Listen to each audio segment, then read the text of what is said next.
A software engineer named Richard Mendelstein walks into a bank in New Jersey, approaches the teller, and Richard has his phone out as he walks up. He's got someone on the line with him as he goes into this bank. And Richard, the software engineer, says something to the effect of, "I need to withdraw $4,000 cash right now." The bank teller goes to get him the money. And when the bank teller comes back with the cash, Richard has, while they were gone, he's found a piece of paper and he's scrawled something on it with the little pen off the counter. Mm-hmm. And he's holding this note that he's written, and he's got his phone in the other hand, and he hasn't given the note over. And he's staring at the phone, and he's starting to panic because the call that he was on when he walked into the bank had hung up. The line had gone dead. And Richard, phone in one hand, note in the other, starts to freak out in the middle of this bank. And he looks at the teller, and he doesn't give over the note, and he just takes the money, looks at the phone, and he bolts. The teller watches as he leaves with the money, the phone, and the note that she never got to see, which we now know reads as follows. "My daughter has been kidnapped. Here's the kidnapper's number. Here's my wife's name and number." But Richard is long gone. A little bit of a trigger warning. The following audio is a little bit distressful. Who is this? Dad, why did you hang up? Who is this? It's me, Dad. Who else? It's me, your daughter. Richard Mendelstein got a call that sounded like that. Please, whatever you do, please just don't hurt my mom. Or this one. I will do anything you want. All my money you can have. I just need some help. That's it. I'm helping you, man. I'm giving you all I can. I'll give you anything you want, man. Neither of those two exact recordings, but one pretty similar to it. And there are a lot of recordings kind of like this. The FBI has a name for what was happening here. They don't actually handle them anymore. It was happening too much. They call them virtual kidnappings, which is a pretty bad name for them, which we'll get to why. But what they are is a story about people using technology at their disposal in unintended ways to unintended effects. So we're going to talk about this just very fascinating piece of social engineering on this episode of Hacked.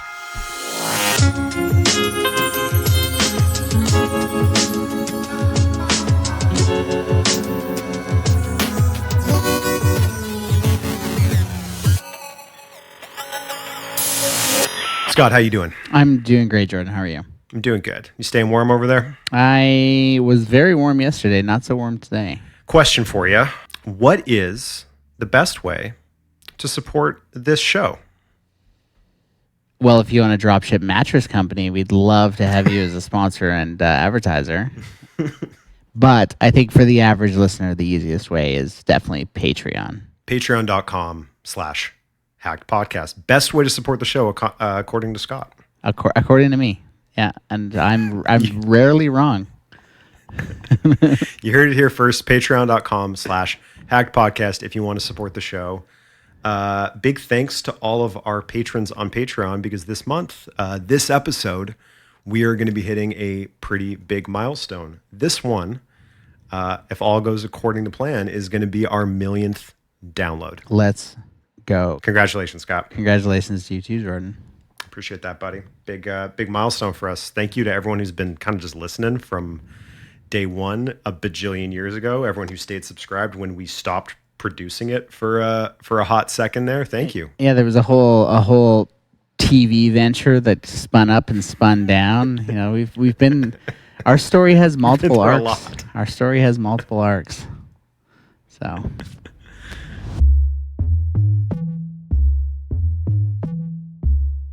That name, virtual kidnapping. Mm-hmm. It's not the best name. It's kind of a misleading name. What it does do is get you really good headlines. Of course. Criminals are staging a devious new kind of kidnapping, and the FBI is stumped. Great headline, right? It's a new kind of kidnapping. Well, the word kidnap is like, I don't know. I'm not a parent, but I can only imagine it to be the most powerful term. To 100%. Have somebody take your child and make you essentially powerless in that situation is probably the most frightening thing in the world. Yeah, you hear that, a new kind of kidnapping, a virtual kidnapping, and it gets your heart rate up a little bit. Absolutely. The trouble with all of them is that they imply a kidnapping of some kind. Sure. And this term does not apply to a kidnapping of any sort. It's a social engineering people hack. Virtual kidnapping would imply that, like, oh, the thing being kidnapped is virtual, right? Like when you hold something digital ransom, that we have another name for that. It's ransomware. We talk about it all the time. Mm-hmm. Calling this a virtual kidnapping is using virtual in a very traditional sense of the word, where you would use it to mean like practically as described, but technically not quite.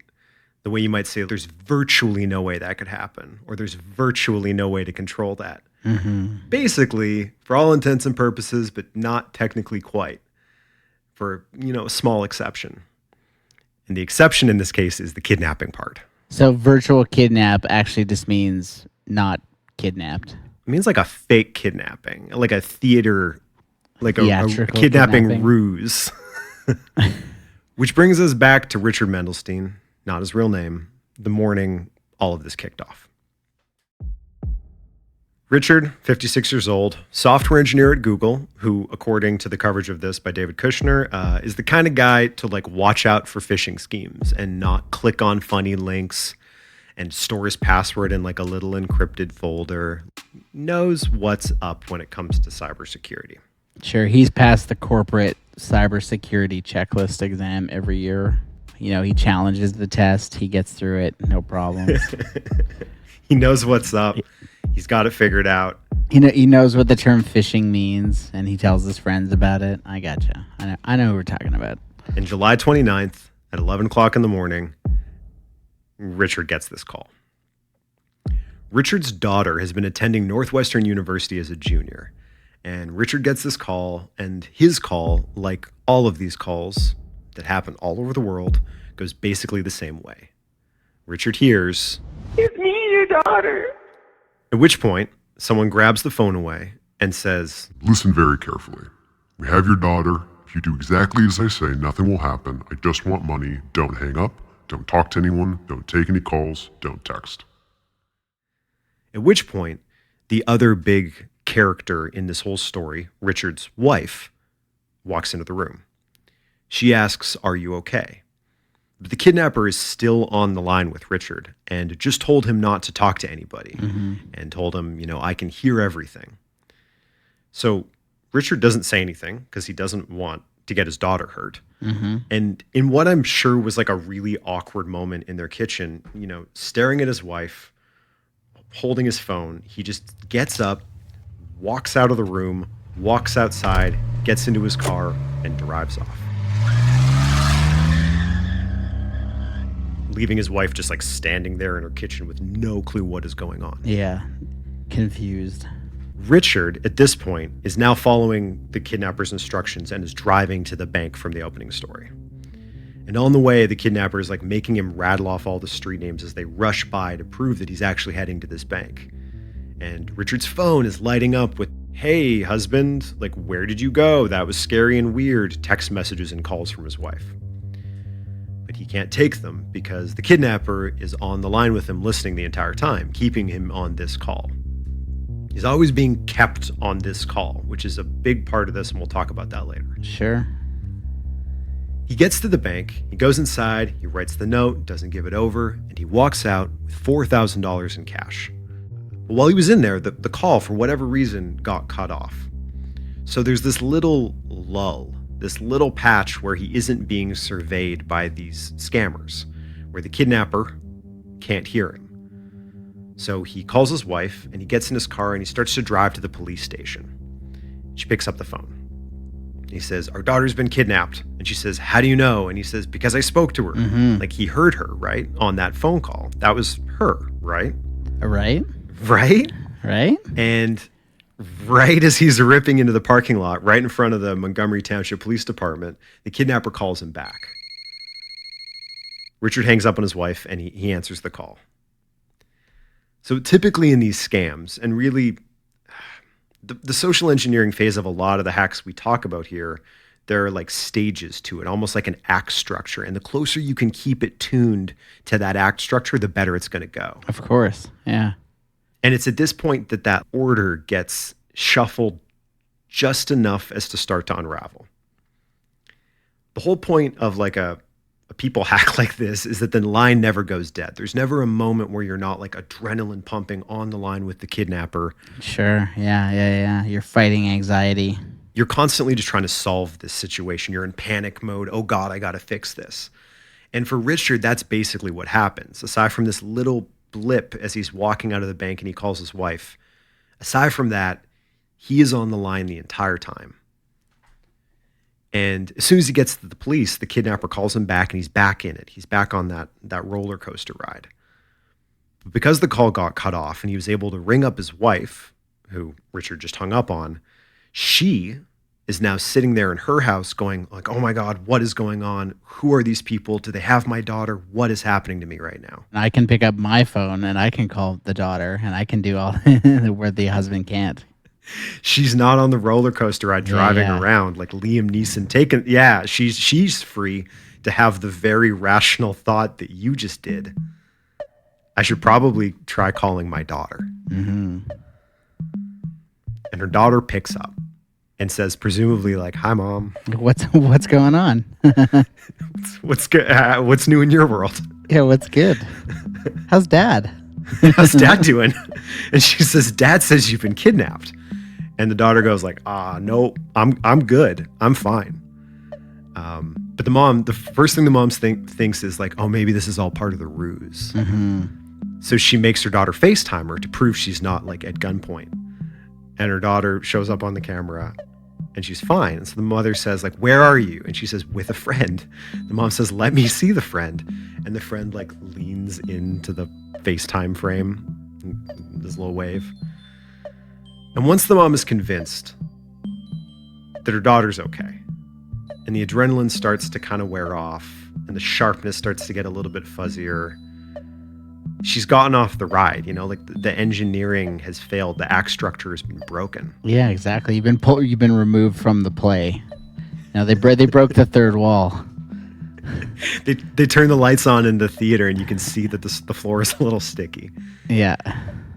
And the mom says, okay, my daughter's at school.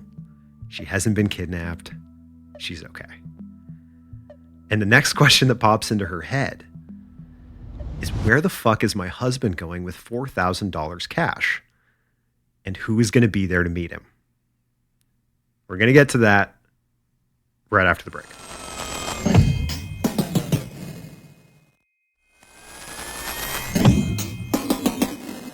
I just like, I feel like you could just do this better, Yeah, how would you improve on this?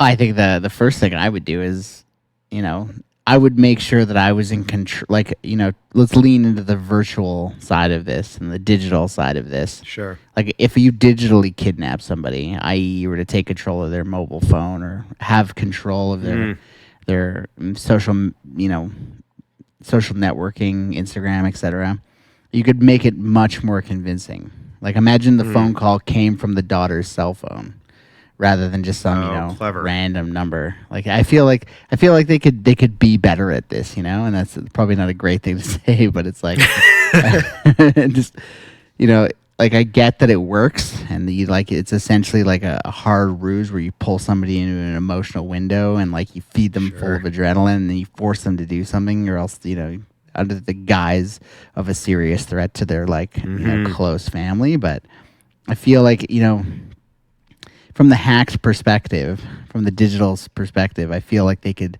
really tighten up their game, For sure. If you were taking a targeted approach of doing this, you could probably keep someone on throughout a bunch of, no, I think this isn't quite right, or something seems off. Like, you could probably get over a lot of those hurdles if you could prepare for it and if you could target it.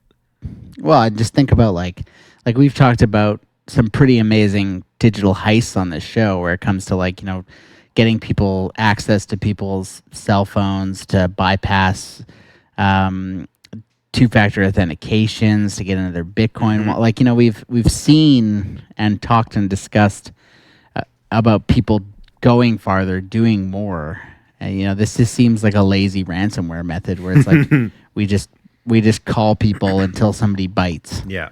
And it's like it's the same thing as I get 100 phone calls a day saying that I'm being arrested for not paying taxes or border security stuff or whatever. Yeah. And I just ignore them all. Like there's actually Apple, I don't know if you knew this, but has introduced a new setting where you can just ignore all phone calls from people that you don't know.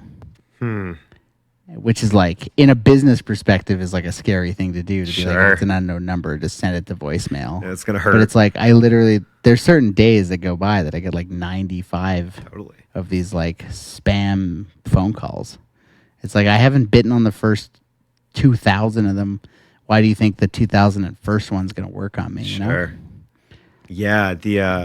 We make a show called Hacked, so I kind of think about what constitutes a hack a lot of the time. And I like it's using technology in unintended ways. Like if there's a use outside of what has been designed, that's when you're getting into it. And I think that it's really interesting you bring that up, because where these calls are coming from and who is doing them changes the nature of what this is in a really cool way.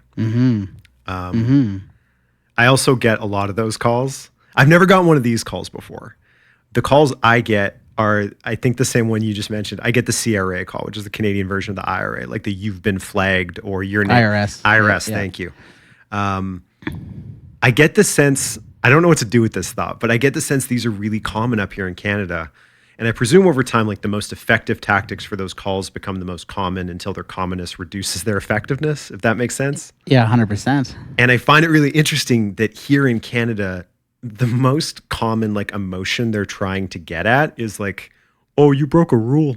Like that's the thing that Canadians have revealed themselves to be susceptible to, is like, oh, you didn't check a box. I'm sure you didn't mean to do that. And then we clamor to make the thing okay. We're going to put you in jail. No. That is, I never thought about that like that, but that is true. Canadians, we just have like the softest form of this. In America, they're kidnapping children or pretending to. And in Canada, we're like, you didn't fill out your paperwork at the border correctly. And you're like, oh my God, take my visa number. I'm so sorry. I remember that one time I did this in 2004. Speaking of this in the United States, explosions of virtual kidnappings like pop off in the summer of about 2015 or so. When the FBI started to get calls, they got a call about a run of fake kidnappings in Southern California, specifically in area code 310, which is all of West LA, and it's like a famous area code. And it's the same thing every time. Person gets the call, there's someone on the other line out of breath crying, help me. They think, is that my relative? And then a ransom demand. And there's thousands of these things start coming in. One woman, one of the early ones, did what Richard did. She wrote a note to a bank teller, but she actually handed it over. The cops came. But it started happening like all the time. I think right now in the States, it is the third most popular kind of phone fraud. Wow. A guy in Missouri whose mom got taken, his air quotes around all these. A pastor in Memphis whose daughter got taken. A lady who went down to Mexico with her husband and they got like a cartel themed one. It happened to a cop in LA, which, speaking of law enforcement, this essentially doubled in 2020. And while most law enforcement now knows about it and can go, oh, this is a fraud when they get one of these calls, in 2022, a bunch of them still haven't heard about this, which creates this domino scenario where you not only have loved ones of the purported victim running around trying to solve this problem, doing all of this like kind of reckless, just trying to solve a problem kind of behavior. You now also have cops running around trying to solve what they think are kidnappings happening in progress. Yeah, sure. To quote FBI agent Eric Arbuthnot, quote, jumping fences and breaking down doors.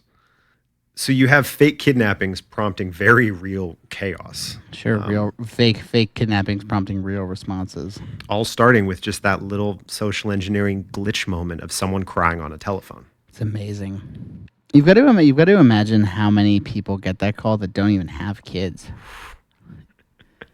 Yeah. That would be something of interest, is like, how are they at least filtering their call lists, and like, are they doing any kind of pre-filtering to be like, these people don't actually have children. Like, let's not call these people. Or are they just kind of wholesale calling, like call everybody? For every 1,000 calls we make, one person, bites. So we just need to make enough calls. I bet if they could check, they would. Mm-hmm. And we'll talk about why they can't check pretty soon. No, let's go. Within an hour, word about what was happening to Richard Mendelstein had started to get out. Presumably, his wife had talked to one person, and kind of word had started to spread amongst their friends and family. One cousin had heard a rumor that people had hacked Richard and had his bank account, and that's why he was driving around. There was another rumor his wife heard that the kidnappers were actually with him and had him at gunpoint, which she didn't really know whether or not that was true. And, when a story like this sort of pops up inside of a social ecosystem, it did as they tend to do, and it revealed other people's stories. In short order, people started saying, oh, this happened to me too. Like, her sister's friend thought her daughter got kidnapped. Her brother-in-law's grandpa got tricked about his grandson. All of them having the same experience of what is real, what is going on, what's happening, none of which, answers that question for his wife, who's just sitting there, no clue where her husband is going. Practically speaking, how is this done? My first theory was that they were going to have... I've been reading a lot about the technology that's being used to coordinate communications inside of the Ukraine right now. Mm-hmm. When Russia destroyed a bunch of the data towers, they created a situation where they couldn't use WhatsApp or any encrypted messaging system because they needed access to the internet. So all they had access to then was cell phone coverage. So they started having to use essentially very fancy SIM hub auto dialer type machines. And there was a guy who got arrested in the Ukraine, allegedly working for Russia, who had one of these SIM hubs, these little kind of machines that allow you to act as a repository for a bunch of different calls coming and going out. He was essentially acting as a little telephone switching booth when they found him. Crazy. So my first theory was that they would have had one of these SIM hub type machines, which is not how this is being done. Which brings us to the reason it started in the States in a famous area code like 310 in West LA. Like just about any other phone-based social engineering scam hack type thing, this is a numbers game. And in this case, it is a pen and paper numbers game. You pick an area code and you start to work your way down a list of all the possible 9-digit number combinations. And though 99 might hang up, as long as you get the right one, as long as you get that person for whom hearing that crying on the other end of the line causes that little kind of glitch in their brain where panic starts to eat away all the reason, you can get them. Apparently a big part of the script, like the sort of engineering turn that lets you get a person, is when the interaction goes, help me, Jenny, is that you? And then you jump on and say, We have Jenny.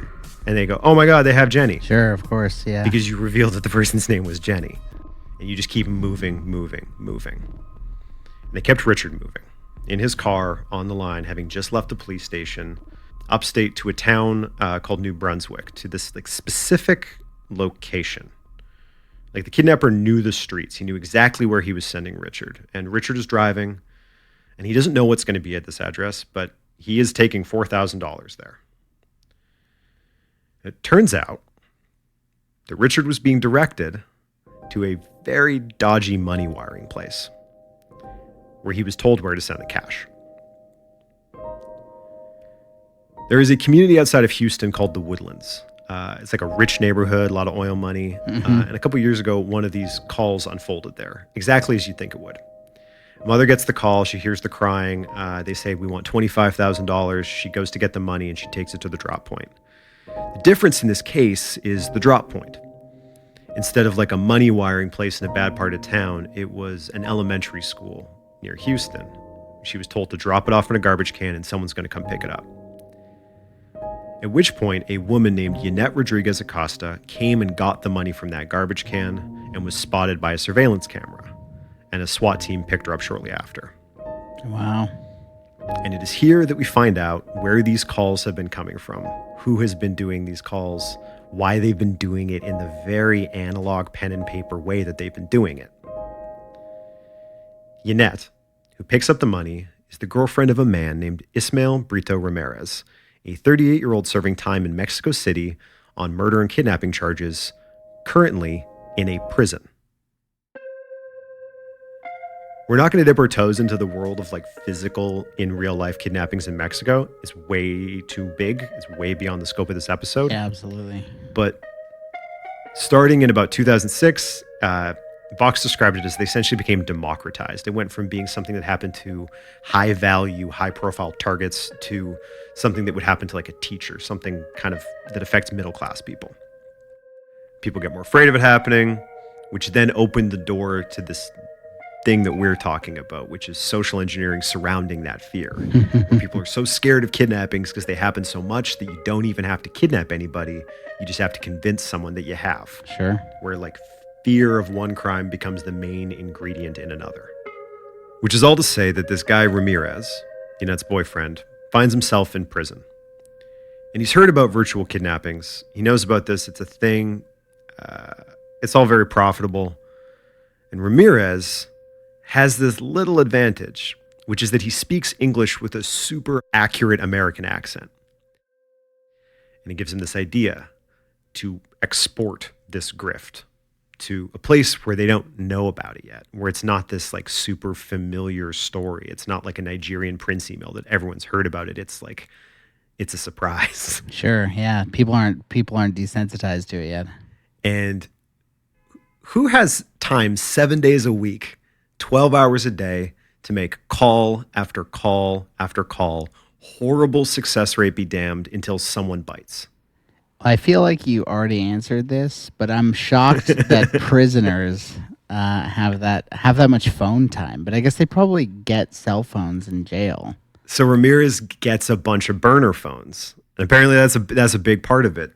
Smuggling phones into prison, very, very common thing. Mm-hmm. Having a phone in prison, relatively common thing. Mm-hmm. So he cooks up this laundering system where victims like Richard transfer the money down to Mexico and a mule picks it up on the far side of the border or at a drop outside of a school in the woodlands near Houston. And suddenly he's built this little like phone crime ring kind of structured around this social engineering hack running from right inside of a prison. At a few $1,000s at a time, the feds generally don't care about this that much. It kind of starts to fly under the radar pretty quickly. Mm-hmm. Ramirez does get caught after the Woodlands bust. He gets charged with conspiracy to commit extortion, wire fraud, and money laundering. But that kind of just reveals the real problem with this, which is, throw the book at these people. They've already had the book thrown at them. Yeah. You can't threaten them with more jail time. They're in jail. Like, I guess I'm not getting out on good behavior. I'm just going to spend more time making money in jail. Yeah, like especially when you got a bunch of people in jail that are probably not going to leave for most of the rest of their life, and you figure out a clever new crime that you're uniquely equipped to do inside of prison in this really low-tech way. It makes sense that it's going to grow pretty quickly.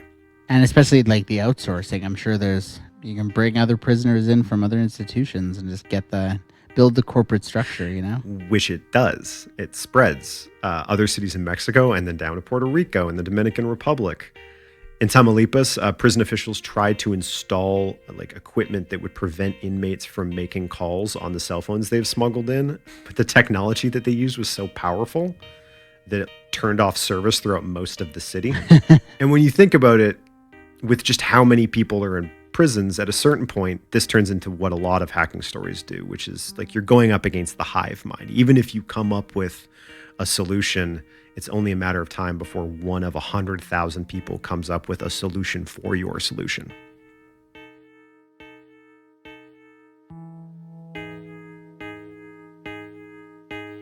So Richard transfers the $4,000 down to Mexico, sends the money off, and he exhales. He gets off the call with the kidnapper.